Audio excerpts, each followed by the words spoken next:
প্রিয় বন্ধুরা, আজ আমি আপনাদের শোনাব এক অহংকারী রাজকুমারীর গল্প যে পুরুষদের ভীষণ ঘৃণা করত।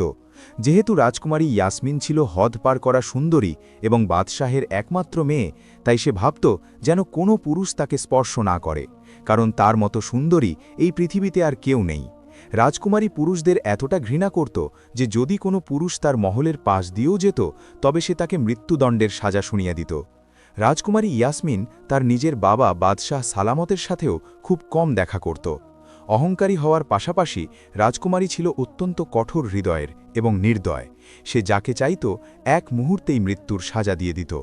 কিন্তু বন্ধুরা, একদিন এমন কিছু ঘটল যা রাজকুমারীর কল্পনাতেও ছিল না। ঘটনাটি ছিল এমন: এক গরিব সওদাগরের ছেলে নারীর বেশ ধরে রাতের বেলা রাজকুমারীর মহলে ঢুকে পড়ল।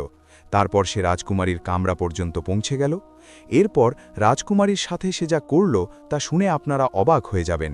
এরপর কিভাবে এক কথা বলা তোতা রাজকুমারীকে সেই সওদাগরের ছেলের সাথে বিয়ে করতে রাজি করালো। বন্ধুরা, গল্পটি খুব মজার। আমার বিশ্বাস আপনাদের খুব ভালো লাগবে। তবে হ্যাঁ, পুরো গল্পটি শোনার জন্য ভিডিওটি শেষ পর্যন্ত অবশ্যই দেখবেন। তো চলুন এই মজার গল্পটি শুরু করা যাক। পুরনো দিনের কথা। মুলকে জারিস্তানে এক বাদশাহের হুকুমত ছিল, যার নাম ছিল বাদশাহ হাকিমউদ্দিন। মুলকে জারিস্তানে চারদিকে ছিল সুখ শান্তি। বাদশাহের এক ছেলে ছিল যার নাম শাহজাদা আলমগীর, যে দেখতে ছিল অত্যন্ত সুদর্শন। শাহজাদা আলমগীর খুব দয়ালু ছিল এবং গরিবদের খেয়াল রাখত। মানুষ তাকে দোয়া দিত, কিন্তু এর পাশাপাশি সে খুব জেদিও ছিল। বাদশাহের উজিরের এক ছেলে ছিল যার নাম ছিল দানিশ। উজির পুত্র দানিশ এবং শাহজাদা আলমগীর একে অপরের বন্ধু ছিল। শাহজাদার জন্য বড় বড় দেশের রাজকুমারীদের বিয়ের প্রস্তাব আসত, কিন্তু তার কোনো রাজকুমারীকেই পছন্দ হতো না এবং সে বিয়ে করতে অস্বীকার করত। একদিন বাদশার দরবার বসেছিল। দূর দূরান্তের সওদাগরেরা সেখানে তাদের মালপত্র নিয়ে এসেছিল, যাতে বাদশাহ তাদের থেকে কিছু জিনিস কিনতে পারেন। যখন বাদশাহ সব সওদাগরের মাল দেখে নিলেন এবং যা কেনাবার তা কিনে নিলেন, তখন সবশেষে এক বৃদ্ধ সওদাগর সামনে এগিয়ে এলো। সে যা জিনিস এনেছিল তা দেখালো। বৃদ্ধ সওদাগরের কাছে একটি ফ্রেমও ছিল। শাহজাদা সওদাগরকে জিজ্ঞেস করল, এটা কি? তখন সওদাগর ঘাবড়ে গেল এবং ফ্রেমটি লুকাতে শুরু করল যে এটা বিশেষ কিছু নয়। কিন্তু শাহজাদা বলল, না, ওটা দেখাও। সওদাগর কাঁপা কাঁপা হাতে তাকে সেই ফ্রেমটি দিয়ে দিল। তাতে এক মেয়ের ছবি আঁকা ছিল, যা দেখে শাহজাদা অবাক হয়ে গেল, কারণ মেয়েটি ছিল অপরূপ সুন্দরী। শাহজাদা জিজ্ঞেস করল, এই মেয়েটি কে? সওদাগর বলল, ইনি মুলক রুমের রাজকুমারী। বড় বড় দেশের শাহজাদারা তাকে বিয়ের প্রস্তাব পাঠাতে থাকে, কিন্তু তার কাউকে পছন্দ হয় না এবং রাজকুমারী পুরুষদের খুব ঘৃণা করে। শাহজাদা সেই ছবি বৃদ্ধ সওদাগরের কাছ থেকে কিনে নিল এবং গিয়ে তার মা মল্লিকা সাহেবাকে দেখালো। মল্লিকারও মেয়েটিকে পছন্দ হয়ে গেল। শাহজাদা আলমগীর অনেক রাজকুমারীর প্রস্তাব ভিড়িয়ে দিয়েছিল, কারণ তার কাউকে পছন্দ হতো না। শাহজাদা আলমগীর তার মাকে বলতে লাগল, আম্মাজান, আমি যদি বিয়ে করি তবে এই মেয়েটিকেই করব, না হলে আমি কখনো বিয়েই করব না। মল্লিকা সাহেবা সব কথা বাদশাকে জানালেন যে শাহজাদা কি চায়। তাই বাদশাহ শাহজাদা আলমগীরের বিয়ের জন্য মুলক রুমের বাদশার কাছে চিঠি পাঠালেন, কিন্তু সেই চিঠি কিছুদিন পর ব্যর্থ হয়ে ফিরে এলো। এটা শুনে শাহজাদা বলল, কেন? আমি সেই রাজকুমারীর দেশে গিয়ে তাকে বিয়ের জন্য রাজি করাবো না? শাহজাদা আলমগীর খুব জেদ করতে লাগল। শেষ পর্যন্ত বাদশাহ মেনে নিলেন এবং শাহজাদা সওদাগরের ছদ্মবেশ ধরে তার বন্ধু অর্থাৎ উজির পুত্র দানিশকে সাথে নিয়ে মুলক রুমের দিকে রওনা দিল এবং অবশেষে সেই দেশে পৌঁছে গেল। তারা ধীরে ধীরে বাজার দিয়ে যাচ্ছিল। হঠাৎ শাহজাদার নজর পড়ল এক পাখি বিক্রেতার ওপর, যার কাছে খাঁচায় সব ধরনের পাখি এবং তোতা ছিল। শাহজাদা পাখিদের খুব ভালোবাসত। সে পাখি কেনার জন্য দাঁড়িয়ে গেল এবং ঘোড়া থেকে নেমে পাখিওয়ালার কাছে গেল। সেখানে গিয়ে সে দেখল এক কথা বলা তোতা। শাহজাদা চড়া দামে সেই তোতাটি কিনে নিল। তোতাটি নিজের নাম বলল হীরামন তোতা। শাহজাদা তোতাকে জিজ্ঞেস করল, হীরামন তোতা মিয়া, তোমাকে কি খাঁচা থেকে বের করে দেব? হীরামন তোতা বলতে লাগল, হ্যাঁ, আমাকে খাঁচা থেকে বের করে দিন আর নিশ্চিন্তে থাকুন, আমি সারা জীবন আপনার সাথে থাকব। শাহজাদা খাঁচার দরজা খুলে দিল এবং তোতা খাঁচা থেকে বের হয়ে শাহজাদার কাঁধে গিয়ে বসল আর বলল, ধন্যবাদ, আপনি আমার উপর বিশ্বাস করে আমাকে কিনে নিলেন। এরপর শীঘ্রই তারা এক সরাইখানায় পৌঁছে গেল। কিন্তু সরাইখানায় পৌঁছানোর আগে তারা এক বড় সওদাগরের সাথে কথা বলে রাজকুমারীর মহলের কাছে একটি মহল কিনে নিয়েছিল। শাহজাদা এবং উজির পুত্র দানিশ দুজনেই খুব ক্লান্ত ছিল, তাই তারা গিয়েই বিছানায় শুয়ে পড়ল। কিন্তু শাহজাদা আলমগীর এক অদ্ভুত অস্থিরতায় ভুগছিল। হীরামন তোতাও তাদের কাছেই চুপচাপ বসেছিল। তোতা শাহজাদাকে চুপচাপ আর উদাস দেখে বলল, যদি কিছু মনে না করেন তবে একটা কথা জিজ্ঞেস করি। আপনাকে খুব অস্থির লাগছে, কি ব্যাপার আমাকে বলুন, আমি যতটা পারব সাহায্য করার চেষ্টা করব। হীরামন তোতা খুব চিন্তিত সুরে এই কথাগুলো বলল। শাহজাদা আলমগীর প্রথমে কিছুক্ষণ ভাবল, তারপর বলতে শুরু করল, আমি একটা কথা ভাবছি, কিন্তু সেই সাথে এটাও মনে হচ্ছে যে তোমাকে বলবো কিনা। তবে আমি না বলে তোমার মনও ভাঙতে চাই না। আসলে আমি মুলক-এ-জারিস্তানের শাহজাদা আলমগীর, আর এটি আমার বন্ধু ও সঙ্গী উজির পুত্র দানিশ। আমি এক সওদাগরের কাছে এখানকার রাজকুমারী ইয়াসমিনের ছবি দেখেছিলাম, আর তাকে মন দিয়ে বসেছিলাম। আমার আব্বাজান রাজকুমারী ইয়াসমিনের জন্য প্রস্তাব পাঠিয়েছিলেন, কিন্তু তা প্রত্যাখ্যাত হয়েছিল, কারণ রাজকুমারী পুরুষদের চরম ঘৃণা করে। তবুও আমি দানিশকে সাথে নিয়ে এখানে চলে এসেছি, কিন্তু কিছু বুঝতে পারছি না। আপাতত এই ফুল মহল যেখানে রাজকুমারী ইয়াসমিন থাকে তার সামনে একটি মহল নিয়েছি। অন্তত এই মহলটিকে তো দেখতে পারব, যাতে রাজকুমারী ইয়াসমিন থাকে। শাহজাদা তোতাকে সব কথা বিস্তারিত বলল। তোতা বলল, আমি আপনার কষ্ট বুঝতে পারছি শাহজাদা।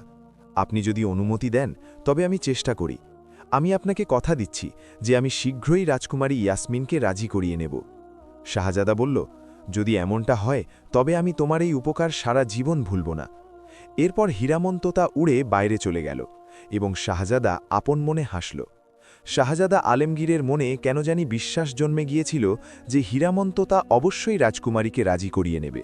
ওদিকে রাজকুমারী ইয়াসমিন আজ সকালে যখন ভ্রমণের জন্য ফুলমহলের কাছের বাগানে বের হল, তখন তাকে খুব খুশি দেখাচ্ছিল।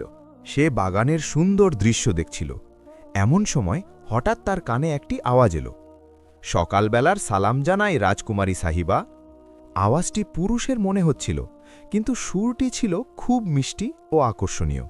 রাজকুমারীর কানে যেমনই এই শব্দগুলো গেল, সে চমকে উঠল এবং যেমনই বুঝতে পারল যে সুরটি পুরুষের, রাগে তার ফর্সা গায়ের রং টকটকে লাল হয়ে গেল।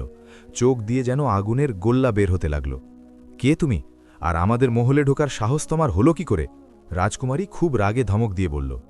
যাকে আওয়াজ দিতে শোনা যাচ্ছিল তাকে দেখা যাচ্ছিল না, কিন্তু যে দিক থেকে আওয়াজ আসছিল সেই দিকের গাছগুলো ছিল খুব ঘন। তাই রাজকুমারী ভাবল যে সেই ব্যক্তি নিশ্চয়ই ওই গাছগুলোর পেছনে লুকিয়ে আছে।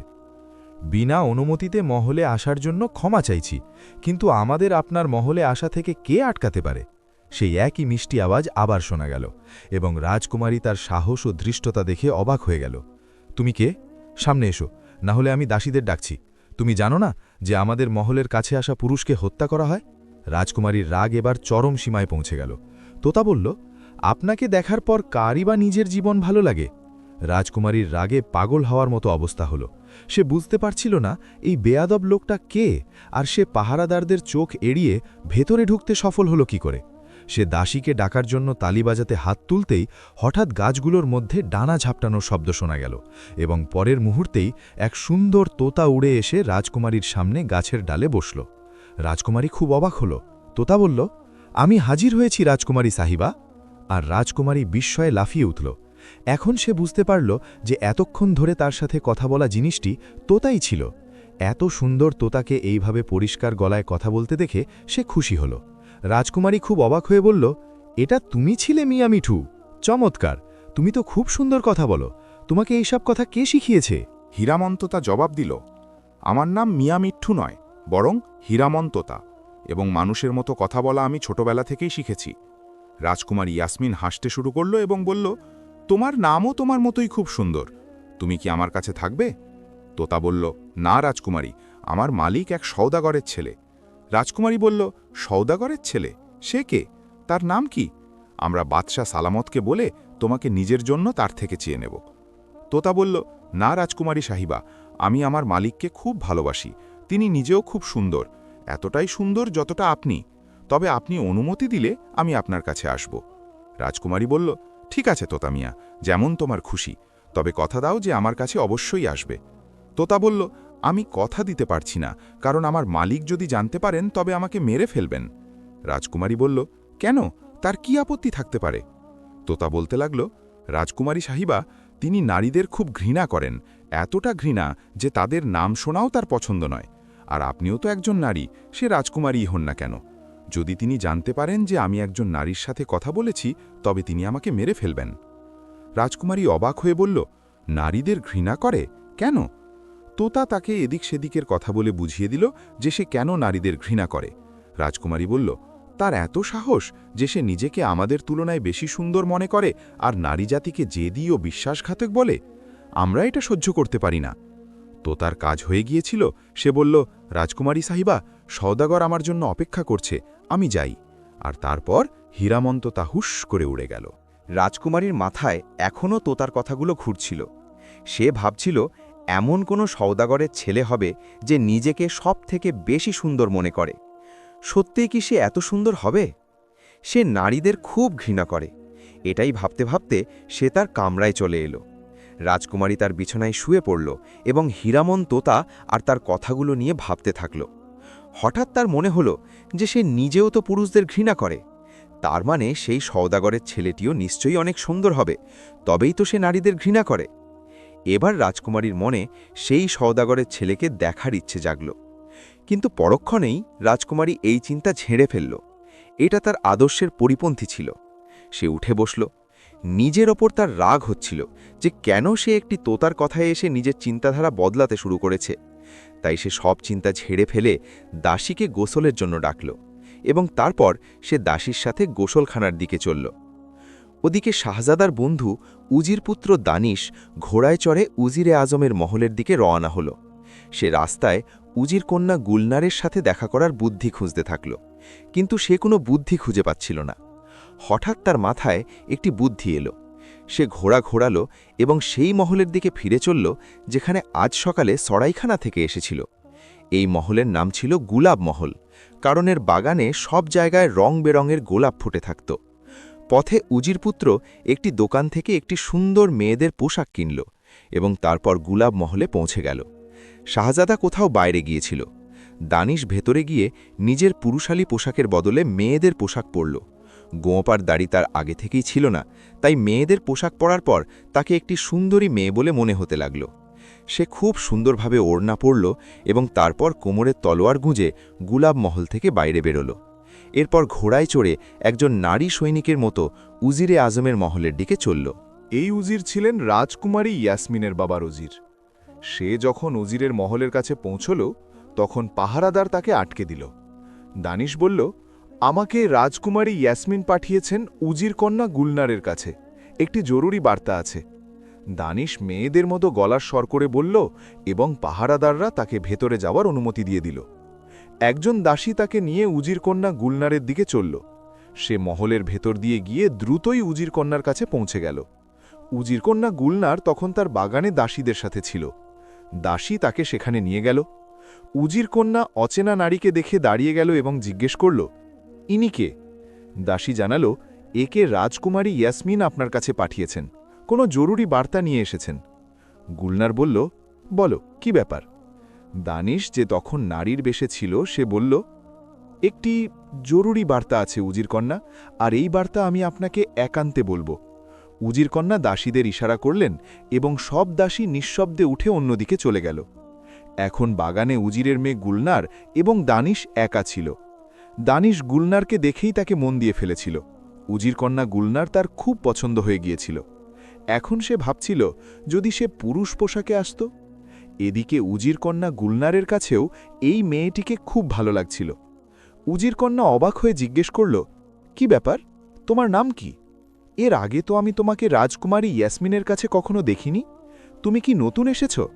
হ্যাঁ, আমি সত্যি নতুন এসেছি। তবে উজির কন্যা, আপনি অত্যন্ত সুন্দরী।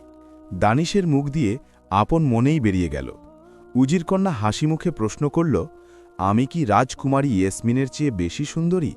দানিশ তার আরও প্রশংসা করে বলল, রাজকুমারী ইয়াসমিন সুন্দরী বটে, কিন্তু এমন সৌন্দর্যের কি দাম যা কেউ দেখতেই পায় না?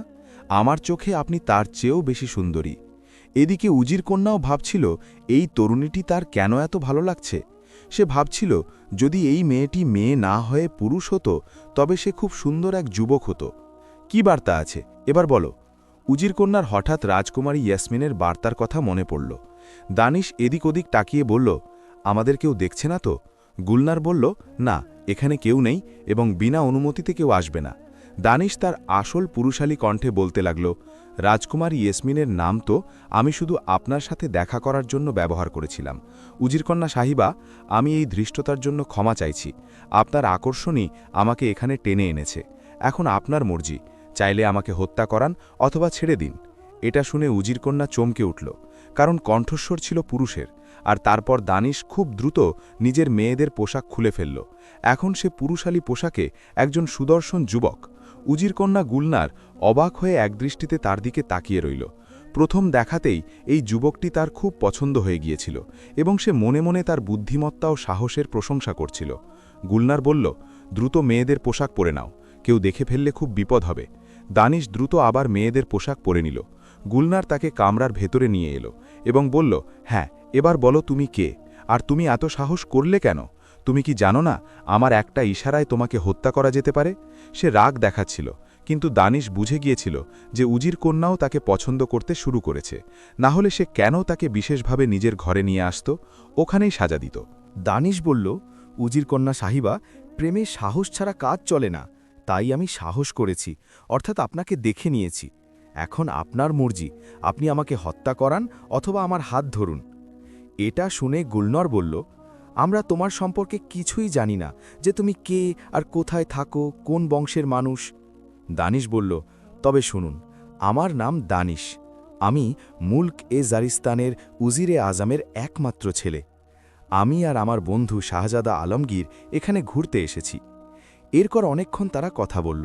কথা শেষ হলে দানিশ বলতে লাগল, ঠিক আছে, এবার আমাকে বিদায় দিন, আর বলুন ভবিষ্যতে দেখা হওয়ার কি উপায় হবে। আমি তো আপনাকে ছাড়া দিন রাত ছটপট করব। গুলনর বলল, আপনি এই পোশাকেই রোজ আসতে পারেন। দানিশ বলল, আমি তো রোজ আসব, কিন্তু একবার তুমিও তো আমার গরিবখানায় এসো। গুলনর বলল, আমি কিভাবে যেতে পারি? দানিশ বলল, আমাদের মহল রাজকুমারী ইয়াসমিনের মহলের কাছেই। এর নাম গুলাব মহল। আপনি যখন রাজকুমারী ইয়াসমিনের কাছে যাবেন তখন আমাদের দিকেও কিছুক্ষণের জন্য চলে আসবেন। বাহানা করবেন যে এক বন্ধুর সাথে দেখা করতে যাচ্ছেন। দানিশের কথা শুনে গুলনর হেসে দিল এবং বলল, ঠিক আছে, আমি কাল সকালে রাজকুমারী ইয়াসমিনের কাছে যাব, তখন রাস্তায় আপনার ওখানেও হয়ে যাব। এবার তো আপনি খুশি? দানিশ বলল, ধন্যবাদ উজির কন্যা, আমি সারা জীবন আপনার কৃতজ্ঞ থাকব। উজির কন্যা উঠে তার হাত ধরে বলল, আপনি আমাকে উজির কন্যা বলবেন না, শুধু গুলনর বলবেন। তারপর উজির কন্যা তাকে মহলের বাইরে পর্যন্ত এগিয়ে দিয়ে এলো এবং দানিশ ঘোড়ায় চড়ে গুলাব মহলের দিকে ফিরে চলল। শাহজাদা শহর ঘুরে গুলাব মহলে ফিরে এসেছিল। সে রাজকুমারী ইয়াসমিনের ছবি হাতে নিয়ে মহলের বাগানে বসেছিল এবং ছবির সাথে কথা বলছিল। তার কথা শুনে মনে হচ্ছিল যেন সে আসল রাজকুমারীর সাথেই কথা বলছে। এতে বোঝা যাচ্ছিল যে সে রাজকুমারীর প্রেমে কতটা ডুবে গিয়েছিল। হীরামন্ততা এই অবসরে ফিরে এসে তার পাশে বসল, কিন্তু শাহজাদা টেরই পেল না এবং সে ছবির সাথে কথা বলায় মগ্ন রইল। হীরামন্ততা শাহজাদাকে এই অবস্থায় দেখে হেসে দিল এবং তার হাসির শব্দ শুনে শাহজাদা চমকে উঠল। সে যখন তোতাকে পাশে বসে থাকতে দেখল তখন মুচকি হেসে জিজ্ঞেস করতে লাগল, তোতা মিয়া, কখন এলে? আমি তো তোমার আসার টেরই পেলাম না। তোতা বলল, আপনি রাজকুমারী ইয়াসমিনের ছবির সাথে কথা বলায় এত মগ্ন ছিলেন যে বুঝতেই পারেননি। শাহজাদা বলল, তোতা মিয়া, এখন তো শুধু এই ছবিটাই আমার কাছে আছে, যা দিয়ে মন শান্ত রাখতে পারি। আসল রাজকুমারী হয়তো কখনো মুখও দেখাবে না। শাহজাদা তোতাকে বলল, তুমি রাজকুমারীর সাথে দেখা করতে গিয়েছিলে, তাকে কি দেখেছ? তোতা বলল, হ্যাঁ শাহজাদা, শুধু দেখিনি, বরং তার সাথে কথাও বলেছি। আপনি চিন্তা করবেন না শাহজাদা, সেই দিনও দ্রুত আসবে যখন আপনি রাজকুমারী ইয়াসমিনের সাথে দেখা করবেন এবং কথা বলবেন। হীরামন্ততা সাহস দিয়ে বলল। শাহজাদা খুশিতে লাফিয়ে উঠল এবং তোতাকে বলল, আচ্ছা, এটা বলো তো, রাজকুমারীকে তোমার পছন্দ হয়েছে কি? তোতা বলল, শাহজাদা, আপনার পছন্দ লাজবাব।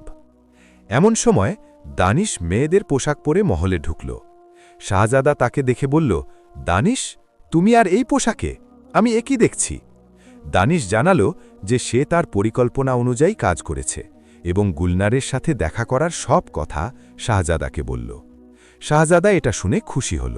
ওদিকে রাজকুমারী ইয়াসমিন বাগানে বেড়াতে এলো। আজ সে বিশেষভাবে তার দাসীদের হুকুম দিয়েছিল যে তারা যেন বাগানের কাছে না আসে এবং সে একাই বেড়াবে। সে হীরামন তোতার অপেক্ষায় ছিল। তোতার কথাগুলো তার খুব ভালো লেগেছিল এবং একটি কথা তো তার মনে গেঁথে গিয়েছিল যে তোতার মালিক সওদাগরের ছেলে তার চেয়েও অনেক বেশি সুন্দর এবং নারীদের চরম ঘৃণা করে। রাজকুমারী ইয়াসমিনের কাছে এটি একটি নতুন বিষয় ছিল। তোতা এই কথা বলে একটি নতুন সমস্যা তৈরি করে দিয়েছিল। এটি ছিল তার রূপের অপমান এবং নিজের রূপের অপমান সে কিভাবে সহ্য করতে পারে। এমনটা করা তার জন্য অসম্ভব ছিল। তারপর তার মনে এক ইচ্ছা জাগল যে সে সওদাগরের ছেলেকে নিজে দেখবে, যে সে সত্যিই কি এত সুন্দর। কিন্তু সমস্যা ছিল সে তাকে দেখবে কিভাবে। পুরুষদের না দেখার নিয়ম সে নিজেই বানিয়েছিল। সে এই নিয়ম ভাঙবে কিভাবে? আর নিয়ম ভাঙলেও তোতার কথা যে সত্যি হবে তার নিশ্চয়তা কি? আর সেই সওদাগরের ছেলে নারীদের ঘৃণা করে। সে কেন নিজেকে দেখতে দেবে যখন রাজকুমারী নিজেও পুরুষদের ঘৃণা করে এবং চায় না যে কোনো পুরুষের নজর তার উপর পড়ুক? সে যখন এই চিন্তায় মগ্ন ছিল তখন হীরামন তোতার আওয়াজ তার কানে গেল। আমি হীরামন তোতা, রাজকুমারীর খেদমতে সুপ্রভাত জানাই। রাজকুমারী আওয়াজ শুনে চমকে উঠল। তার মুখে খুশির আভা ছড়িয়ে পড়ল। আরে তোতামিয়া, তুমি এসে গেছ? জানো তোতামিয়া, আমি তোমার জন্য অপেক্ষা করছিলাম। তুমি আর তোমার কথা আমার খুব পছন্দ হয়েছে। যদি তুমি আমার কাছেই থাকতে। রাজকুমারী হেসে হীরামন তোতাকে এই কথাগুলো বলল। হীরামন তোতা জবাব দিল, আমারও খুব ভালো লাগলো রাজকুমারী, কিন্তু আমাকে যে ব্যক্তি কিনেছে সে নারীদের ঘৃণা করে। যদি সে নারীদের ঘৃণা না করত তবে ভালো হতো। রাজকুমারী তোতাকে প্রশ্ন করল, সত্যিই কি সেই সওদাগরের ছেলে খুব সুন্দর? সে কি আমার চেয়েও বেশি সুন্দর? হীরামন তোতা বলল, রাজকুমারী সাহেবা, আমি আর কি বলবো, তিনি খুব সুন্দর। যদি আপনার আমার কথায় বিশ্বাস না হয় তবে আপনি নিজে দেখতে পারেন। আপনি বললে আমি তাকে আপনাকে দেখানোর জন্য রাজি করাতে পারি। রাজকুমারী ইয়াসমিন বলতে লাগল, না, এমনটা হতে পারে না যে আমি তোমার সওদাগরের ছেলেকে দেখতে পাব। তারপর অনেকক্ষণ ভাবার পর রাজকুমারী বলল, আমি দেখতে চাই যার তুমি এত প্রশংসা করো সে কি সত্যিই এত সুন্দর? হীরামন্ততা বলতে লাগল, রাজকুমারী, আমারও মন চায় যে আপনি তাকে দেখুন, তবেই আপনার আমার কথায় বিশ্বাস আসবে। কিন্তু কি করব, তিনি নারীদের চরম ঘৃণা করেন। তিনি চান না কোনো নারী তাকে দেখুক। তখন রাজকুমারী বলল, আমি এই দেশের রাজকুমারী, আমি চাইলে তাকে গ্রেফতার করিয়ে আমার মহলে নিয়ে আসতে পারি। রাজকুমারীর হয়তো রাগ এসে গিয়েছিল।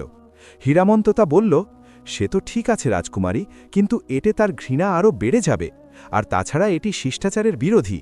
রাজকুমারী বলল, হ্যাঁ, সেই জন্যই আমি চুপ করে যাই। এমন কি হতে পারে না যে তুমি তাকে কোনোভাবে রাজি করালে যাতে সে আমাদের মহলের সামনে দিয়ে যায় আর আমরা তাকে দেখে নিই? তোতা জবাব দিল, আমি চেষ্টা শুরু করছি রাজকুমারী, আশা করি একদিন তিনি নিশ্চয়ই মেনে যাবেন। আর তারপর হীরামন তোতা রাজকুমারীকে মুলকে জারিস্তানের গল্প শোনাতে লাগল। কথা বলে তোতা উড়ে গেল, আর রাজকুমারী বাগানে হাঁটতে হাঁটতে যখন মহলে পৌঁছল তখন সে খবর পেল যে উজির কন্যা গুলনার তার সাথে দেখা করতে এসেছে। উজির কন্যা গুলনারের নাম শুনে সব কিছু ভুলে রাজকুমারী সেই দিকে চলে গেল। উজির কন্যা গুলনার উঠে তাকে অভ্যর্থনা জানাল এবং রাজকুমারীর সামনে বসে তাকে জড়িয়ে ধরল। সে গুলনারের সাথে দেখা করে খুব খুশি হতো, কারণ সে তার ছোটবেলার বান্ধবী ছিল। দুই বান্ধবী মিললে নিজেদের মধ্যে গল্প শুরু হয়ে গেল। কথার ছলে গুলনার রাজকুমারীকে বলল, হ্যাঁ, আপনাকে একটি সুখবর জানিয়ে দিই। গুলনার হেসে বলল, শাহজাদা আলমগীর আজকাল আমাদের দেশে এসেছেন। রাজকুমারী খুব রাগী স্বরে বলল, গুলনার, তুমি জানো যে আমাদের সামনে পুরুষের নাম নেওয়া অপরাধ, তবুও তুমি কেন এমন কথা বলো? গুলনার বলল, ক্ষমা চাইছি রাজকুমারী সাহিবা। উজির কন্যা খুব অভিমানী সুরে বলল, আমার জানা ছিল না যে আপনি শুধু রাজকুমারী, আমার বান্ধবী নন। ঠিক আছে, আমাকে অনুমতি দিন। আর সে উঠে দাঁড়ানো। তার চোখে জল টলমল করছিল। এটি দেখে রাজকুমারী বলল, আরে, তুমি রেগে গেলে? আমরা তো এমনি কথা বলছিলাম, বসো তো। উজির কন্যা বলল, না রাজকুমারী, আপনি ভালোই করেছেন, আমাকে আমার যোগ্যতা বুঝিয়ে দিয়েছেন। আপনি রাজকুমারী আর আমি শুধু উজিরের মেয়ে। আপনার আর আমার বন্ধুত্ব কিভাবে হতে পারে? উজির কন্যা তখনও রেগেছিল। আরে তুমি তো সত্যিই সিরিয়াস হয়ে গিয়েছ। আচ্ছা, আমাদের ক্ষমা করো। হ্যাঁ, বলো, সেই শাহজাদা আলমগীর কে? আচ্ছা, মেনে তো যাও। রাজকুমারী হেসে উজির কন্যা গুলনারকে জড়িয়ে ধরল এবং উজির কন্যা গুলনার তার জয়ে মুচকি হাসল। ছাড়ুন শাহজাদা আলমগীরকে, অন্য কথা বলি। আপনার মেজাজ আবার খারাপ হয়ে যাবে। গুলনার তার আগ্রহকে আরও বাড়িয়ে দিল।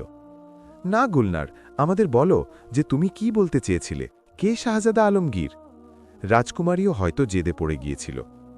গুলনার বলল, আপনাকে আমি আগেও বলেছিলাম যে মুলকে জারিস্তানের শাহজাদা আলমগীর সবথেকে সুন্দর পুরুষ। তাকে বিয়ে করার জন্য বড় বড় সুন্দরী রাজকুমারীদের প্রস্তাব এসেছে, কিন্তু তার কাউকে পছন্দ হয়নি। সে খুব অহংকারী হয়ে গিয়েছে। আজকাল সে ছদ্মবেশে এখানে ঘুরতে এসেছে। আমার তো বিশ্বাস, যদি সে একবার আপনার উপর নজর দেয় তবে তার সব অহংকার ধুলোয় মিশে যাবে। উজিরের মেয়ের এই কথা শুনে রাজকুমারী ইয়াসমিন বলল, কিন্তু উজির কন্যা, এটা কি জরুরি যে যাকে লোকে সুন্দর বলে সে আমার চোখেও সুন্দর হবে? হতে পারে আমাদের তাকে পছন্দ হলো না। রাজকুমারী গুলনারের কথার জবাব দিল। গুলনার বলল, আমি কি বলছি যে আপনি তাকে পছন্দ করুন? আমি তো শুধু চাইছি তার অহংকার ভেঙে যাক, যাতে সে দাবি করতে না পারে যে শুধু মুলকে জারিস্তানের শাহজাদাই সুন্দর। সে যেন এটাও জানতে পারে যে মুলকে রুমের রাজকুমারী তার চেয়েও অনেক বেশি সুন্দর। রাজকুমারী গম্ভীরভাবে জবাব দিল, তাহলে তোমার মানে এই যে শুধু আমরাই তাকে দেখব না, বরং সেও আমাদের দেখবে? এটা কিভাবে হতে পারে? এটি অসম্ভব। গুলনার বলল, তবে আমি কি বলছি যে আপনি সত্যিই এমনটা করুন? আমি তো শুধু একটা প্রস্তাব দিয়েছিলাম। গুলনার তার রাজকুমারীর দুর্বলতা জানত। একবার তার মনে কৌতূহল জেগে উঠলে সে আর না দেখে থাকতে পারবে না। আর আজ সে মহলে আসার আগে তার প্রিয় উজির পুত্র দানিশের সাথে দেখা করতে গোলাপ মহলে গিয়েছিল। সেখানে শাহজাদার সাথেও তার দেখা হয়েছিল। সে শাহজাদাকে দেখে খুব মুগ্ধ হয়েছিল। শাহজাদা তাকে বোন বানিয়ে নিয়েছিল এবং উজির কন্যা খুব খুশি হয়েছিল, কারণ তার কোনো ভাই ছিল না। শাহজাদা আলমগীরও উজির কন্যাকে বোন বানিয়ে খুব খুশি ছিল, কারণ সেও মা বাবার একমাত্র ছেলে ছিল। এখন উজির কন্যা গুলনার তার ভাইয়ের জন্য রাজকুমারীর প্রস্তাব নিতে চেয়েছিল। এতে তার নিজের স্বার্থও ছিল, কারণ সেও উজির পুত্র দানিশকে ভালোবাসতে শুরু করেছিল। গুলনার তার বান্ধবী ইয়াসমিন রাজকুমারীর সাথে গল্প করতে থাকল। অনেকক্ষণ পর সে ফিরে যাওয়ার অনুমতি চাইল এবং ফিরে এলো। শাহজাদা আজ অস্থির ছিল। তার মন চাইছিল যে আজ সে রাজকুমারীর সাথে অবশ্যই দেখা করবে, যদিও সে জানত যে রাজকুমারীর সাথে দেখা করা অপরাধ। কিন্তু আজ সে ভাবছিল, যাই হয়ে যাক না কেন, সে রাজকুমারীর সাথে অবশ্যই দেখা করবে। হতে পারে রাজকুমারী তাকে দেখে তার সাথে কথা বলে তাকে হত্যা করার বদলে বিয়েতে রাজি হয়ে যাবে। যত দিন যাচ্ছিল, শাহজাদা আলমগীরের ওপর রাজকুমারী ইয়াসমিনের সাথে দেখা করার নেশা চেপে বসছিল। তাই সে কাউকে কিছু না বলে চুপিসারে ঘোড়া বের করল এবং তারপর গোলাপ মহল থেকে বেরিয়ে দ্রুত ফুলমহলের দিকে ঘোড়া ছুটিয়ে দিল। খাপ থেকে তলোয়ার বের করল এবং তারপর তা ঘোরাতে ঘোরাতে ফুলমহলের ফটকের দিকে ঘোড়া বাড়াতে লাগল। পাহারাদারের দল যখন এই অবস্থা দেখল, তখন তারাও তলোয়ার বের করে নিল এবং তারপর পাহারাদার আর শাহজাদার মধ্যে ভয়াবহ যুদ্ধ শুরু হল। শাহজাদা একা ছিল, কিন্তু সে লড়াইয়ের বিদ্যায় পারদর্শী ছিল এবং অত্যন্ত সাহসী ছিল। তাই সে অনেক পাহারাদারকে জখম করে দিল এবং ফুলমহলের ফটক পর্যন্ত পৌঁছে গেল। শাহজাদা প্রায় ফটকের ভেতর জোর করে ঢুকে পড়েছিল, কিন্তু পাহারাদাররা জাল ফেলে তাকে কাবু করে ফেলল এবং পাহারাদারের দলবল পৌঁছে গেল। তারা সবাই শাহজাদাকে নিরুপায় করে বেঁধে ফেলল। পাহারাদারদের সর্দারনি ফকিরা তাকে ত্যাখানায় অর্থাৎ মাটির নিচের ঘরে বন্দি করার হুকুম দিল এবং নিজে রাজকুমারীকে খবর দিতে ভেতরে চলে গেল। রাজকুমারীর কাছেও লড়াইয়ের খবর পৌঁছে গিয়েছিল। ফকিরা গিয়ে রাজকুমারীকে বিস্তারিত জানালো এবং যখন রাজকুমারী জানতে পারল যে এক অচেনা লোক তার অনেক পাহারাদারকে জখম করেছে, তখন রাগে তার মুখ ফ্যাকাশে হয়ে গেল। রাজকুমারী ফায়সালা শুনিয়ে দিল, তাকে আগামীকাল সকাল পর্যন্ত হত্যা করে ফেলা হোক এবং এই বেয়াদবের মাথা আমাদের সামনে পেশ করা হোক। সন্ধ্যা পর্যন্ত উজিরপুত্র দানিশ শাহজাদা আলমগীরের জন্য অপেক্ষা করল, কিন্তু শাহজাদা আলমগীর নিখোঁজ ছিল। উজিরপুত্র দানিশ তাকে সারা শহর খুঁজল, কিন্তু তাকে কোথাও দেখা গেল না। এবার তো উজিরপুত্রের দুশ্চিন্তার চরম সীমায় পৌঁছে গেল। শেষ পর্যন্ত সে এই সিদ্ধান্তে পৌঁছালো যে শাহজাদা মনের টানে নিশ্চয়ই রাজকুমারীকে দেখতে ফুলমহলে গিয়েছিল এবং সেখানেই গ্রেফতার হয়েছে। তার চোখে এই কাজ ছিল নেহায়াত বোকামি, কিন্তু সে জানত শাহজাদা প্রেমের কাছে অসহায়। রাজকুমারী ইয়াসমিনের বাবা বাদশাহ সালামাত দুবার আগেই শাহজাদাকে ক্ষমা করেছিলেন, কারণ শাহজাদা আগেও এই কাজ করেছিল এবং রাজকুমারীর জন্য ফুল মহলের দরজায় পৌঁছে গিয়েছিল এবং ধরা পড়েছিল। উজির পুত্র চিন্তিত সুরে বলল, শাহজাদার পুরো খোঁজ নিয়ে আসো, শাহজাদার জীবনের চরম বিপদ। আরে সত্যি শাহজাদা এমনটা করে খুব অন্যায় করেছে। হীরামন্ততা এই কথা শুনে চিন্তিত হয়ে পড়ল। হ্যাঁ তোতা মিয়া, এখন আর দেরি করো না, দ্রুত খোঁজ নিয়ে এসো, উজির পুত্র বলল। যদি শাহজাদা বেঁচে থাকে তবে তাকে ছাড়ানোর কোনো ব্যবস্থা করা যাবে। আমি এক্ষুনি যাচ্ছি, আপনি এখানে আমার জন্য অপেক্ষা করুন, হীরামন্ততা বলল এবং হুশ করে গুলাব মহল থেকে বেরিয়ে ফুল মহলের দিকে উড়ে চলল। কিছুক্ষণ পরেই হীরামন্ততা ফুলমহলের ওপরে পৌঁছে গেল। এইবার সে সরাসরি মহলের দরজায় গেল, কারণ সেখানে থাকা পাহারাদারদের থেকেই সব অবস্থা জানা যেতে পারে। ফটকের ভেতরে পৌঁছে সে একটি ছিদ্র খুঁজে পেতে সফল হল। ছিদ্রের ভেতরে ঢুকে সে লুকিয়ে বসে রইল। অনেকক্ষণ সে এই অপেক্ষায় রইল যে পাহারাদাররা হয়তো নিজেদের মধ্যে এই ব্যাপারে কোনো কথা বলবে এবং সে অবস্থা জানতে পারবে।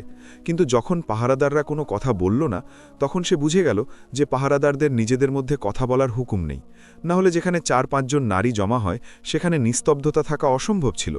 হয়তো শব্দ এড়ানোর জন্য রাজকুমারী তাদের অকারণে কথা না বলার হুকুম দিয়েছিলেন। তাই সে পাহারাদারদের থেকে অবস্থা জানার জন্য অন্য এক বুদ্ধি বের করল। সে জানত এই মহিলারা ভূতপ্রেতকে খুব ভয় পায়, তাই সে যদি ছিদ্রের ভেতর থেকে কথা বলে তবে মহিলারা নিশ্চয়ই ঘাবড়ে যাবে এবং তাকে জিন ভেবে সবকিছু ঠিকঠাক বলে দেবে।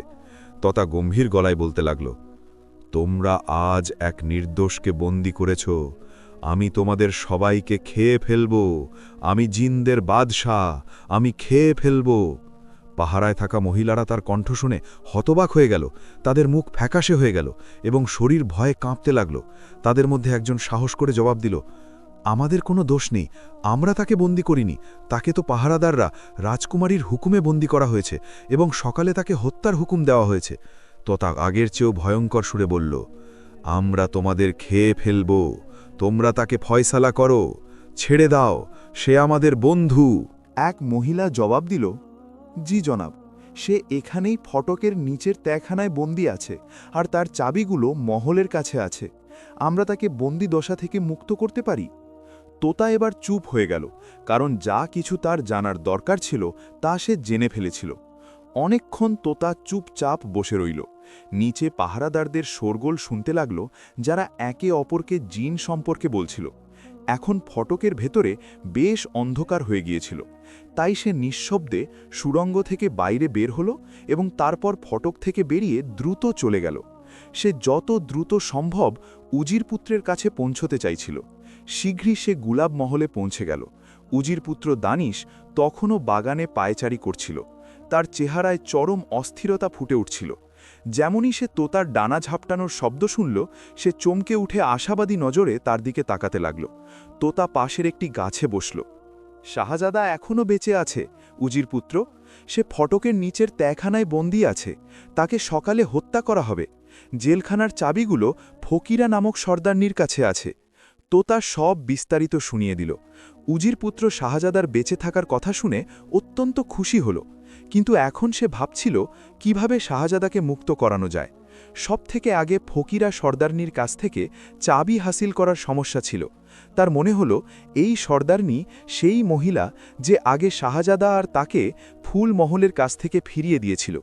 তোতা উজির পুত্রকে চিন্তায় মগ্ন দেখে বলে উঠল, কি ভাবছ উজির পুত্র? আমি ভাবছি শাহজাদার মুক্তির কি উপায় বের করা যায়, উজির পুত্র জবাব দিল। উপায় হলো তুমি ঘোড়ায় চড়ো আর ফুল মহলের দিকে চলো। ফকিরা নিশ্চয়ই তোমার পথ আটকাবে। তুমি এই বিষাক্ত পানি তার উপর ছিটিয়ে দিয়ে তাকে অজ্ঞান করে চাবিগুলো তার থেকে কেড়ে নিও। এরপর তুমি নির্দ্বিধায় ফিরে এসো। আমি চাবি নিজের নখ দিয়ে চেপে ধরে ত্যাখানার তালা খুলে দেব, আর এইভাবে শাহজাদা মুক্ত হয়ে যাবে। হীরামন তোতা যখন এই পরামর্শ দিল, তখন উজির পুত্র দানিশ বলল, না তোতা মিয়া, এইভাবে কাজ হবে না। মহলে এভাবে ঢুকলেই সব কাজ পণ্ড হয়ে যাবে। আমার মাথায় একটা বুদ্ধি আছে। তুমি এমন কিছু করো যাতে ফকিরাকে কোনোভাবে একদিকে অন্ধকারে নিয়ে আসা যায়। ওর উচ্চতা আমার মতোই। আমি ওকে অজ্ঞান করে ওর থেকে চাবিও নিয়ে নেব, আর তারপর ওর পোশাক বদল করে দ্রুত ফটকের দিকে চলে যাব। আর এইভাবে রাজকুমারীর নাম নিয়ে আমি শাহজাদাকে ছাড়িয়ে আনব। উজির পুত্র হীরামন্ত তাকে এটা বলল, এবং হীরামন্ততা উজির পুত্রের বুদ্ধিমত্তার ভক্ত হয়ে গেল। তাই যখন উজির পুত্র ঘোড়ায় চড়ে ফুলমহলের দিকে চলল, তখন হীরামন্ততা তার উপর দিয়ে উড়ছিল। ফুলমহলের কাছে পৌঁছে উজির পুত্র একটি অন্ধকার কোণায় দাঁড়িয়ে গেল এবং তোতাকে বলল, এখন তুমি যাও আর কোনো কৌশলে মহলের সর্দারনিকে এখানে নিয়ে এসো। খেয়াল রেখো সে যেন সন্দেহ না করে। এখন এটি তোমার হুঁশিয়ারি আর বুদ্ধিমত্তার পরীক্ষা।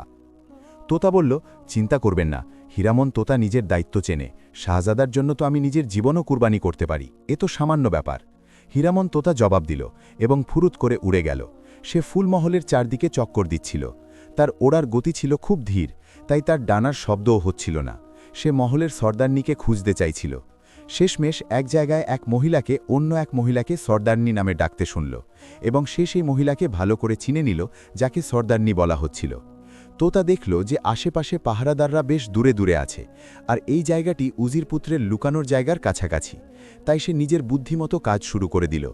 পরের মুহূর্তেই হালকা ডানা ঝাপটে সে মহলের সর্দারনির সামনে গিয়ে পড়ল। তার পড়ার কারণে সর্দারনির ঘোড়া কিছুটা চমকে গেল, কিন্তু সর্দারনি ঘোড়াটিকে নিয়ন্ত্রণে আনল এবং তারপর ঘোড়া থেকে নিচে নেমে তোতাটিকে ধরতে চাইল। কিন্তু তোতা সেই সময় হালকা একটি লাফ দিল এবং তারপর এক পা দিয়ে খুঁড়িয়ে খুঁড়িয়ে দ্রুত সামনে এগোতে লাগল। সর্দারনির এই সোনালি পালকের তোতাটি খুব পছন্দ হয়েছিল এবং সে বুঝতে পারল যে কোনো কারণে এটি উড়তে পারছে না আর এক পা জখম হয়ে আছে, তাই শীঘ্রই একে ধরা যাবে। তাই সর্দারনি ঘোড়ার লাগাম ধরল এবং তাকে টানতে টানতে তোতার দিকে দৌড়াতে লাগল। হীরামন তোতা বেশ দূরে গিয়ে পড়ে রইল এবং নিথর হয়ে পড়ে থাকল।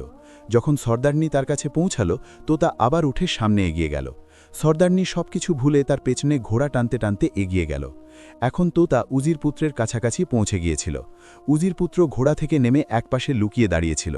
যেমনই সর্দারনি তার কাছে পৌঁছাল, উজির পুত্র এক ঝাপটা মারল এবং পরের মুহূর্তেই সে সর্দারনিকে কাবু করে ফেলল। সে সর্দারনির মুখে খুব জোরে হাত চেপে ধরল, যাতে তার আওয়াজ না বেরোয়। উজির পুত্র তাকে অজ্ঞান করতে সফল হল। সে দ্রুত তার বেল্টের সাথে বাঁধা চাবিগুলো নিল এবং তার উর্দি বা পোশাক খুলতে লাগল। সর্দারনির একটি বিশেষ উর্দি ছিল যা সে সাধারণ পোশাকের ওপর পরেছিল। সে সেই উর্দি পরল এবং সর্দারনির ঘোড়ায় চড়ে বসল, যাকে তোতা আগলে রেখেছিল, আর সামনে ফটকের দিকে এগিয়ে গেল। তার নিজের ঘোড়া সেখানেই বাঁধা থাকল। দ্রুত ঘোড়া ছুটিয়ে সে ফটকে পৌঁছে গেল। নিজেদের সর্দারনিকে হঠাৎ সেখানে দেখে পাহারাদার মহিলারা সতর্ক হয়ে গেল। একজন পাহারাদার তাকে জিনের ঘটনাটি শোনাল এবং উজির পুত্র বুঝে গেল যে এটি হীরামন তোতার কারনামা। উজির পুত্র যে সর্দারনির বেশ ধরেছিল, সে মেয়ের গলায় বলল, কোনো ব্যাপার না, এখন আমাদের জিন আর কিছু বলবে না। জিন হয়তো রাজকুমারীকে বলেছে, আর রাজকুমারী আমাকে এই অচেনা লোকটিকে ছেড়ে দেওয়ার হুকুম দিয়েছে। এই চাবিগুলো ধরো আর অচেনা লোকটিকে জেলখানা থেকে বের করে নিয়ে এসো। পাহারাদার সর্দারনির হুকুম পালন করে তার থেকে চাবি নিল এবং কিছুক্ষণ পর সে শাহজাদাকে সাথে নিয়ে ফিরে এলো। উজির পুত্র চাবি নিতে নিতে বলল, হে মুসাফির, আমার সাথে ঘোড়ায় বসে পড়ো। আর শাহজাদা উজির পুত্রের সাথে ঘোড়ায় বসে পড়ল। উজির পুত্র সেই জায়গায় ফিরে এলো যেখানে তার নিজের ঘোড়াটি ছিল এবং আসল সর্দারনি এখনও অজ্ঞান হয়ে পড়েছিল। উজির পুত্র নিজের আসল কণ্ঠে বলল, আসুন শাহজাদা সাহেব। আর শাহজাদা বিস্ময়ে লাফিয়ে উঠল। তবে কি এটি তুমি দানিশ? শাহজাদা অবাক হয়ে জিজ্ঞেস করল। হ্যাঁ শাহজাদা সাহেব, উজির পুত্র বলল এবং তারপর দুজনেই ঘোড়া থেকে নেমে এলো। মুক্তি মোরারাক হোক জনাব। এমন সময় হীরামন্ত তার আওয়াজ শোনা গেল যে সেখানে বসে পাহারা দিচ্ছিল, যাতে কেউ দেখে না ফেলে। আরে তোতা মিয়া, তুমিও এখানে আছো? শাহজাদা আরও বেশি অবাক হল। জি হ্যাঁ জনাব, এটি হীরামন্ত তার কারনামা যে আপনি মুক্তি পেলেন। উজির পুত্র শাহজাদাকে সংক্ষেপে সব কথা খুলে বলল এবং শাহজাদা তোতার শুকরিয়া আদায় করতে লাগল। এর মধ্যে উজির পুত্র উর্দি খুলে অজ্ঞান সর্দারনিকে পরিয়ে দিল।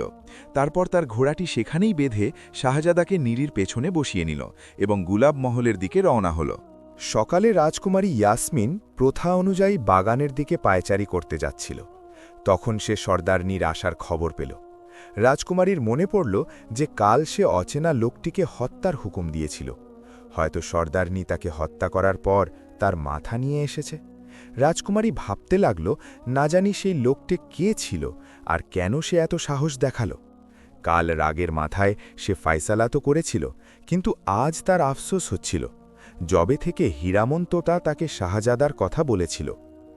যখন সর্দারনি হাজির হল, রাজকুমারী দেখে অবাক হয়ে গেল যে সে শুধু খালি হাতেই ছিল না, বরং তার চেহারা ফ্যাকাশে হয়ে গিয়েছিল এবং শরীর কাঁপছিল। তার সাথে আরও 2 পাহারাদার মহিলাও ছিল। কি ব্যাপার সর্দারনি, তুমি কিসের জন্য এত ভীত? আর সেই লোকটার কি হলো যাকে হত্যার হুকুম দিয়েছিলাম? রাজকুমারী ইয়াসমিন অবাক হয়ে প্রশ্ন করল।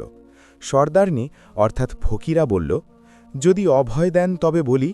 রাজকুমারী বলল, বলো কি হয়েছে। সর্দারনি বলল, সেই লোকটি জেলখানা থেকে গায়েব হয়ে গিয়েছে। তুমি এ কি বলছ যে সে গায়েব হয়ে গিয়েছে? রাজকুমারী হঠাৎ রেগে গেল। রাজকুমারী সাহেবা, এতে আমাদের কোনো দোষ নেই। আর তারপর সর্দারনি সেই জিনের ঘটনা এবং নিজের অজ্ঞান হওয়ার সব ঘটনা বিস্তারিত শুনিয়ে দিল। তার মানে কোনো গভীর ষড়যন্ত্র হয়েছে, না হলে এই জিনের ঘটনা ফালতু। রাজকুমারী সর্দারনিকে যাওয়ার হুকুম দিল এবং রাজকুমারী আবার বাগানের দিকে পা বাড়াল। কিন্তু সে ভাবছিল এই সব ঘটনা কি, আর সেই অচেনা লোকটা কে ছিল যে এইভাবে জেলখানা থেকে ফারার বা পালিয়ে গেল। সে এই চিন্তায় ডুবেছিল, এমন সময় হঠাৎ হীরামন্ত তার আওয়াজ শোনা গেল। সকালবেলার সালাম জানাই রাজকুমারী। রাজকুমারী চমকে মাথা তুলল তো সামনের গাছে তোতাটিকে দেখতে পেল। সে ভালো করে দেখল, সত্যি এর ওপরের পালকগুলো সোনালি ছিল। কি ব্যাপার রাজকুমারী, আজ আপনি আমাকে খুব গভীর নজরে দেখছেন আর কিছুটা চিন্তিতও মনে হচ্ছে। হীরামন তোতা বলল। রাজকুমারী বলল, তোতা মিয়া, এক অদ্ভুত ঘটনা ঘটেছে। রাজকুমারী বলল, এবং তারপর সংক্ষেপে সেই লোকটির আশা, তার বন্দী হওয়া এবং মুক্তির কাহিনী শোনানোর পর বলল, সবচেয়ে গোলমেলে ব্যাপার হল এই সব ঘটনায় একটি তোতা সামিল ছিল, যার পালক ছিল সোনালি, আর তোমার পালকও সোনালি। সত্যিই অদ্ভুত ব্যাপার, আর আপনার সন্দেহ অমূলক নয়। কিন্তু আমার তো এই ঘটনার কোনো জ্ঞান নেই। অবশ্য একটা কথা হতে পারে যে সেই তোতাটি হয়তো আমার ছোট ভাই, ওর পালকও সোনালি। কিন্তু একটা পার্থক্য আছে, যে ও মানুষের গলায় কথা বলতে পারে না। এমনিতে ও খুব দুষ্টু। হীরামন তোতা বানিয়ে বানিয়ে বলল। হতে পারে, ওই হবে, রাজকুমারী বলল। আমি খবর নেব যে কি ব্যাপার ছিল, হীরামন তোতা বলল। রাজকুমারী খুশি হয়ে বলল, হ্যাঁ তোতা মিয়া, একটু খবর নিও। আর বলো, তোমার সেই সওদাগর পুত্রের কি খবর? সে কি জানতে পেরেছে যে তুমি আমার কাছে আসো? তোতা বলল, কাল আমি ভয়ে ভয়ে আপনার কথা বলেছিলাম, তো সে একদম অবাক হয়ে গেল। আমি তো ভেবেছিলাম আজ আর আমার রক্ষা নেই। অনেক কষ্টে তার রাগ ঠান্ডা হলো, তো সে আমাকে কড়াভাবে নিষেধ করে দিল যাতে আমি আপনার কাছে না আসি। কিন্তু আমি আপনার রূপ আর সৌন্দর্যের এত প্রশংসা করলাম যে শেষ পর্যন্ত তার মনে আপনাকে দেখার ইশতিয়াক বা আগ্রহ তৈরি হলো। নিজের প্রশংসা শুনে রাজকুমারী খুশি হয়ে গেল এবং বলতে লাগল, কোনো এমন উপায় হওয়া দরকার যাতে সে আমাদের আর আমরা তাকে দেখেনি, তবেই তোমার কথায় বিশ্বাস আসবে।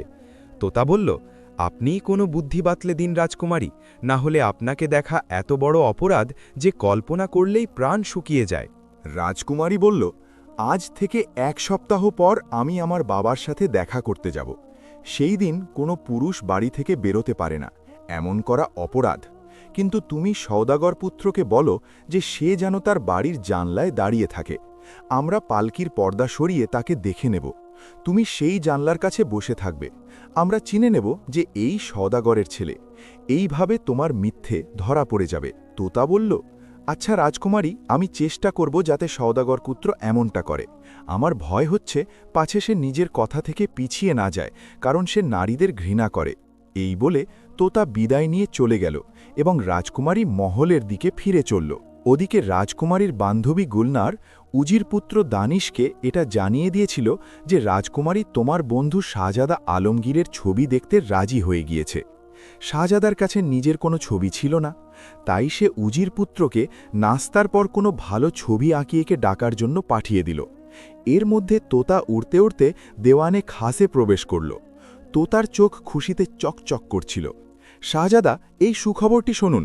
আর তোতা সব কথা শাহজাদাকে বলে দিল যে কিভাবে রাজকুমারী ইয়াসমিন তোমাকে দেখার জন্য তৈরি হয়েছে, আর কিভাবে তোমাকে জানলায় দাঁড়াতে হবে, আর কিভাবে সে তোমাকে আর তুমি তাকে দেখে নেবে। শাহজাদা অবিশ্বাস্য সুরে জিজ্ঞেস করল, তুমি কি সত্যি বলছো? তোতা বলল, আমি সত্যি বলছি শাহজাদা, তবে এখন আপনি এটি কাউকে জানাবেন না। খুব ভালো হীরামন, খুব ভালো। শাহজাদা খুশিতে লাফাতে লাগল। পরিকল্পনা অনুযায়ী রাজকুমারী একইভাবে গুলাব মহলের সামনে পালকির পর্দা সরিয়ে গুলাব মহলের জানলায় দাঁড়িয়ে থাকা শাহজাদা আলমগীরকে দেখে নিয়েছিল। সেই মুহূর্তেই রাজকুমারী ইয়াসমিন অবাক হয়ে গেল। শাহজাদা সত্যি অপূর্ব সুন্দর পুরুষ ছিল। রাজকুমারী এত সুন্দর পুরুষের কল্পনাও করেনি। তার সব চিন্তাধারাই বদলে গিয়েছিল। আর তারপর যখন সে বাদশাহ সালামতের সাথে দেখা করতে গেল, তখন সে এতটাই হারিয়েছিল যে বাদশাহ সালামতও তাকে এই নিয়ে টোকেন মানে কথা শোনান। যাই হোক, সে কোনোভাবে দেখা করে ফিরে এসেছিল, কিন্তু এখনও তার সেই একই অবস্থা ছিল যা আগে শাহজাদার হয়েছিল। তার শাহজাদাকে খুব পছন্দ হয়েছিল, কিন্তু এখন সে ভাবছিল সে একটি দেশের রাজকুমারী আর সে এক সওদাগর পুত্র। বাদশাহ সালামত কোনো সওদাগর পুত্রের সাথে তার বিয়েতে কিভাবে রাজি হবেন? তাই এই সব ভাবনায় তার সারা রাত ঘুম আসল না। সকালে সে বাগানে পৌঁছে গেল, কিন্তু সেই দিন অনেক অপেক্ষা করা সত্ত্বেও হীরামন তোতা আসল না। যখন সে বাগান থেকে ফিরে এলো, তখন সে উজির কন্যা অর্থাৎ নিজের বান্ধবী গুলনারের আসার খবর পেল। গুলনার এসে জানালো, রাজকুমারী, সেই শাহজাদা নিজের ছবি তৈরি করাচ্ছে। আশা করি শীঘ্রই তৈরি হয়ে যাবে, তখন আমি তা নিয়ে আসব। রাজকুমারী বলতে লাগল, গুলনার, তুমি আমার খুব কাছের বান্ধবী। আমি তোমার কাছে কিছু লুকাবো না। আমি তোমাকে শুধু জানিয়ে দিই যে আমাদের তোমার শাহজাদা আলমগীরকে নিয়ে কোনো আগ্রহ নেই। আমরা তো সওদাগর পুত্রকে আমাদের সবকিছু মনে করে ফেলেছি। এখন তুমি তোমার উজির বাবার কাছে বলো, যাতে সে আমাদের বাবা বাদশাকে এই বিয়েতে রাজি করায়। গুলনারের চোখ বিস্ময়ে ছানা বড়া হয়ে গেল এবং বলতে লাগল, সওদাগরের ছিলে আর বিয়ে? সেই সওদাগরের ছিলে কে? আপনি তাকে কোথায় দেখলেন? রাজকুমারী বলল, আমরা তার নামও জানি না। গুলনার বলল, মানে আপনি তার নামও জানেন না আর বিয়ে করতে রাজি হয়ে গেলেন? রাজকুমারী বলতে লাগল, হ্যাঁ, একটি তোতার মাধ্যমে আমরা তাকে চিনি। আর তারপর রাজকুমারী হীরামন তোতা আর সওদাগর পুত্রকে দেখা পর্যন্ত সব ঘটনা খুলে বলল, এবং সেই সাথে সে এটাও বলে দিল যে সেই সওদাগরের ছিলে নারীদের চরম ঘৃণা করে। গুলনার কিছু ভেবে বলল, তার কি তোতার পালক সোনালি আর ঠোঁট হীরের মতো চকচক করে? রাজকুমারী বলল, হ্যাঁ হ্যাঁ, ওই তো। কিন্তু তুমি তাকে কোথায় দেখলে? গুলনার অনেকটা ব্যাপার বুঝে গিয়েছিল এবং তার ওপর একদম হাসির ধুম পড়ে গেল। সে হাসতে হাসতে বেহাল হয়ে গেল। তার হাসি থামছেই না, আর রাজকুমারী অবাক হয়ে তার মুখ দেখছিল। তারপর তার রাগ আসতে লাগল। সে ভাবল হয়তো উজির কন্যা তাকে নিয়ে ঠাট্টা করছে। রাজকুমারী রাগী স্বরে বলল, তুমি কি আমাদের নিয়ে ঠাট্টা করছো? রাজকুমারীকে রাগ করতে দেখে উজির কন্যা হাসা বন্ধ করে দিল। না রাজকুমারী, আমার কি সাধ্য যে আমি আপনাকে নিয়ে ঠাট্টা করি? আমি তো এই জন্যে হাসছিলাম যে এই তোতা আপনাকে ভুল বলেছে। যাকে আপনি সওদাগরের ছেলে বলছেন আর যে শাহজাদা আলমগীরকে আপনি ফিরিয়ে দিয়েছিলেন, তারা দুজনেই একজনই। সে সওদাগরের ছেলে নয়, বরং শাহজাদা আলমগীর এবং মুলক এ জারিস্তানের শাহজাদা। তার প্রস্তাব আগে এসেছিল, কিন্তু আপনার জেদের কারণে বাদশাহ সালামত অস্বীকার করে দিয়েছিলেন। এই কথা বাদশাহ সালামত আমার আব্বাজানকেও বলেছিলেন, এবং তারা এই প্রস্তাব ফেরানোয় খুব আফসোস করেছিলেন। উজির কন্যা বিস্তারিত সব জানাল। এটি শুনে রাজকুমারী অবাক হয়ে গেল এবং বলতে লাগল, তুমি কি সত্যি বলছ? হ্যাঁ রাজকুমারী, এই সব কিছু সত্যি। এটি সেই শাহজাদা আলমগীর যার হয়ে আমি কথা বলছিলাম। তবে একটা কথা আছে যে হীরামন তোতা আমাদের চেয়ে অনেক বেশি বুদ্ধিমান বেরুল, যে আপনাকে শুধু এই জন্যে রাজি করেনি যে আপনি শাহজাদাকে দেখেন, বরং শাহজাদাও যাতে আপনাকে দেখে নেয়। রাজকুমারী তাকে জিজ্ঞেস করল, শাহজাদা কি নারীদের ঘৃণা করে? সে বলল, না রাজকুমারী, সে তো অত্যন্ত হাসি খুশি, সদালাপি আর দয়ালু। আর আপনার ছবি শাহজাদা আলমগীর এক সওদাগরের কাছে দেখেছিল। তখন থেকেই সে আপনার উপর আশিক হয়ে গিয়েছে। আপনার জন্যে তার প্রস্তাবও এসেছিল, কিন্তু আপনি মানা করে দিয়েছিলেন। এটি শুনে রাজকুমারী লজ্জা পেল। আরে হ্যাঁ, আজ পর্যন্ত আমার মনেই আসেনি যে তোমাকে জিজ্ঞেস করি যে তুমি শাহজাদা আলমগীরকে কিভাবে চেনো। এমনকি তুমি এটাও জানো যে সে ছবি তৈরি করাচ্ছে আর তোতা তার কাছে আছে। এরপর রাজকুমারী তার বান্ধবী গুলনার আর উজির পুত্র দানিশের ভালোবাসার কথাও জানতে পারল, এবং এটি শুনে গুলনার লজ্জা পেল।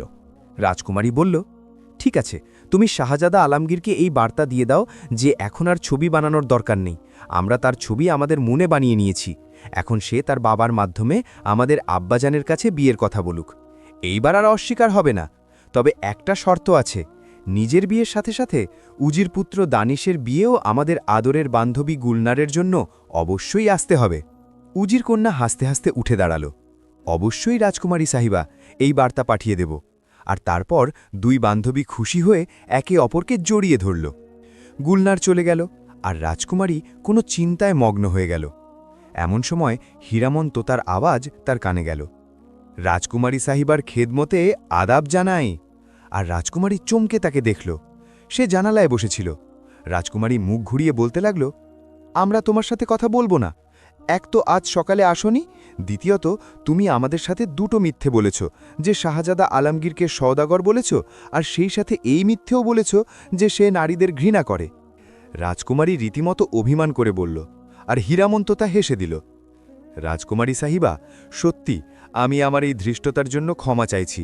আমি আপনাকে বলেছিলাম যে শাহজাদা নারীদের ঘৃণা করে। এইভাবে আমি আপনার মনে আগ্রহ আর হিংসার উদ্রেক করেছিলাম, এবং আমি আমার বুদ্ধিতে সফল হয়েছি। আমি ক্ষমা চাইছি রাজকুমারী। তখন রাজকুমারী বলল, না হীরামন্ততা, আমি তোমার অত্যন্ত কৃতজ্ঞ। তুমি আমার চিন্তাধারাই বদলে দিয়েছ। রাজকুমারী সাহিবা, একটি সুখবর শোনানোর জন্য হাজির হয়েছিলাম, তাই সকালে আসতে পারিনি। সেটি হলো, আমি শাহজাদা সাহিবকে বলে দিয়েছি যে আপনি তাকে পছন্দ করেন এবং বিয়ের জন্য রাজি আছেন। শাহজাদা সাহিব আমার বিশ্বাস পাওয়া মাত্রই আপনার বাবার সাথে দেখা করতে চলে গিয়েছেন, এবং আপনার বাবা যখন জানতে পারলেন যে আপনি বিয়েতে রাজি আছেন, তখন তিনি তক্ষুনি সম্মতি দিয়ে দিয়েছেন। আর আজ রাতে আপনার শাহজাদা আলমগীরের সাথে এবং উজির কন্যা গুলনারের উজির পুত্র দানিশের সাথে বিয়ে হবে। সারা দেশে ঘোষণা করে দেওয়া হয়েছে। রাজকুমারী অবাক হয়ে বলল, কি মানে? আমাদের জিজ্ঞেস না করেই তুমি কিভাবে বলে দিলে যে আমরা শাহজাদাকে বিয়ে করতে রাজি আছি? আর আব্বাজান কিভাবে বিশ্বাস করলেন? তোতা বলল, রাজকুমারী সাহেবা, আমি তো একটি তোতা, আর মানুষের মতো বুদ্ধি রাখি না। কিন্তু যেই মুহূর্তে আপনি আমাদের শাহজাদাকে দেখলেন, আমি সেই সময়ে আপনার মুখ দেখে বুঝে গিয়েছিলাম যে আমাদের শাহজাদা আপনার পছন্দ হয়ে গিয়েছে। বাকি ধৃষ্টতা আমি নিজেই করে ফেলেছি। রাজকুমারী নিজের হাসি চেপে রাখা সত্ত্বেও আপন মনেই হেসে ফেলল। রাজকুমারী লজ্জা পেয়ে বলল, তোমার এই ধৃষ্টতার সাজা তুমি নিশ্চয়ই পাবে। তোতা জবাব দিল, আপনার দেওয়া সব সাজাই মঞ্জুর। তোমার সাজা হল, আমরা বিয়ের পর শাহজাদার কাছ থেকে তোমাকে চেয়ে নেব, আর তারপর সাজা হিসেবে তোমাকে নিজের হাতে লাল লাল মরিচ খাওয়াব। রাজকুমারী লজ্জা পেয়ে বলল, আর হীরামন তোতা হেসে উঠল। আমার মঞ্জুর রাজকুমারী সাহেবা, কাল আপনি আমার জন্য খাবার তৈরি রাখুন। এখন আমাকে বিদায় দিন। আমি এখন বরাতের বা বিয়ের যাত্রীদের সাথে আসব। তোতা হাসতে হাসতে বলল এবং ফুরুত করে উড়ে গেল। আর রাজকুমারী হাসতে হাসতে বিছানায় শুয়ে পড়ল। সে অত্যন্ত খুশি ছিল, এবং সেই রাতেই রাজকুমারী ইয়াসমিন আর শাহজাদা আলমগীরের বিয়ে হয়ে গেল। আর উজির কন্যা গুলনার এবং উজির পুত্র দানিশেরও খুব ধুমধাম করে বিয়ে হয়ে গেল। শাহজাদা রাজকুমারীকে নিয়ে নিজের মহলে চলে এলো, এবং সেখানে ধুমধাম করে তাদের অভ্যর্থনা হল। এখন রাজকুমারী ইয়াসমিন আর শাহজাদা আলমগীর খুব খুশি ছিল, এবং রাজকুমারীর চিন্তাধারাই বদলে গিয়েছিল। পুরুষদের জন্য তার যে ভাবনা ছিল তাও বদলে গেল। শাহজাদা আলমগীর সত্যিই তার জন্য এক দয়ালু, ভালো এবং সত্যিকারে দরদি জীবনসঙ্গী হিসেবে প্রমাণিত হল, আর তারা সবাই হাসি খুশি জীবন কাটাতে লাগল। তারপর এভাবেই সময় কাটতে লাগল। 1 বছর পর রাজকুমারী ইয়াসমিনের কোলে একটি ছোট্ট ছেলে জন্মাল, যাকে দেখে রাজকুমারী ইয়াসমিন আর শাহজাদা আলমগীর আল্লাহর শুকরিয়া আদায় করতে লাগল, এবং দেশের মানুষের উপর আগের চেয়েও বেশি দয়া আর সহমর্মিতার সাথে ব্যবহার করতে লাগল। আর হীরামন তোতা যেহেতু তাদের বিয়ে হতে সাহায্য করেছিল, তাই তারা সবাই তাকে অত্যন্ত ভালোবাসত। হীরামন তোতা রাজকুমারী ইয়াসমিনকে আগেই বলেছিল যে আপনার ছেলের নাম আমি নিজে রাখব। তারপর যখন সেই দিনটি আসলো, তখন হীরামন তোতা সেই বাচ্চার নাম রাখল শাহজাদা গুলফাম। আর এভাবেই সবাই খুশি খুশি জীবন কাটাতে লাগল। বন্ধুরা, যদি গল্পটি একটুও ভালো লেগে থাকে তবে একটি লাইক অবশ্যই করে দেবেন, কারণ লাইক করলে আমরা খুব খুশি হই। আপনাদের একটি লাইক আমাদের মনে করিয়ে দেয় যে আমাদের পরিশ্রম আপনাদের পছন্দ হয়েছে, আর লাইক করলেই ইউটিউব এই ভিডিওটিকে আরও মানুষের কাছে পৌঁছে দেয়। আর হ্যাঁ, আপনারা আমাদের ভিডিওগুলো কোথা থেকে দেখেন আমাদের কমেন্টে নিজের দেশ, অর্থাৎ আপনি কোন দেশের কোন শহর এবং নিজের নাম আর নিজের প্রিয় গ্রামের নাম লিখে অবশ্যই জানাবেন, যাতে আমরাও জানতে পারি আমাদের ভিডিও কে কোথা থেকে দেখছে। আর বন্ধুরা, আমাদের এই কথা ভেবে খুব খুশি লাগে যে আমাদের ভিডিও হিন্দু, মুসলিম, শিখ, খ্রিস্টান প্রতিটি ধর্মের মানুষ দেখতে পছন্দ করে। এভাবেই আমাদের সাহস যোগাতে থাকবেন। আপনাদের সকলের ভালোবাসার জন্য অনেক ধন্যবাদ। আর হ্যাঁ বন্ধুরা, আমরা 4টি ভিডিও মোবাইলের স্ক্রিনে লাগিয়েছি, যা খুবই ভালো ভিডিও। যদি এখন আপনাদের কাছে সময় থাকে তবে এই ভিডিওগুলোর মধ্যে থেকে কিছু ভিডিও অবশ্যই দেখবেন। আপনাদের সকলের ভালোবাসা মাখা কমেন্টের জন্য অনেক ধন্যবাদ। দেখা হবে আরেকটি পরের গল্পে। ততক্ষণ পর্যন্ত নিজের এবং আপনজনদের খেয়াল রাখবেন। আল্লাহ হাফিজ।